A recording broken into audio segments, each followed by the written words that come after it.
So guys, special ang gabing ito dahil meron tayong kasamang paranormal investigator at siya si Kuya Rick TV. Dati siyang kanang kamay ni Ed Kaluwag at ngayon ay makakasama natin siya para imbestigahan ang nangyayaring misteryo at kababalaghan dito sa Simbahang Lubog. Magparamdam kayo ngayon dito. Magparamdam kayo ngayon dito sa amin. Hawakan nyo yung aming mga kasama para mapatunayan na nandiyan talaga kayo.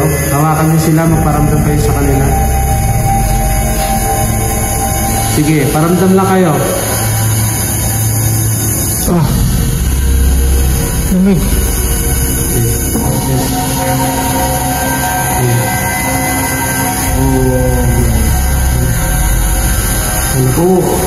Okay na. Okay na. Sige na. Okay na. Alam na namin nandyan kayo. Sige. Lamig. Baka may tatanong pa po. Mga elemento po sila, mga engkanto. Hindi sila multo. Engkanto at hindi multo ang aming kasama sa loob ng simbahan, kaya minabuti namin na itigil na ang pakikipag-usap sa kanila.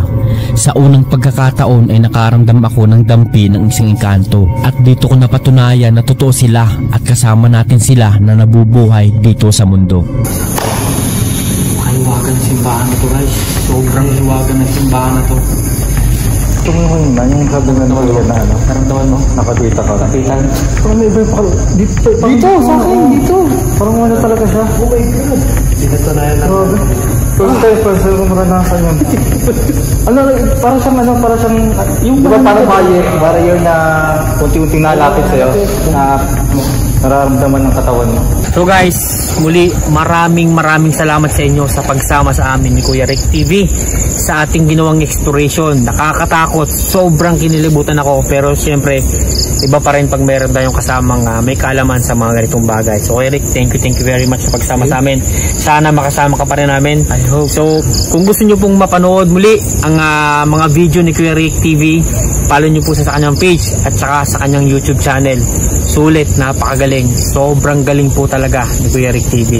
Talagang na-amaze po ako. Talagang yung mga nagparamdam at yung exploration namin, talagang legit na legit po na totoo talaga to. Sobrang totoo talaga.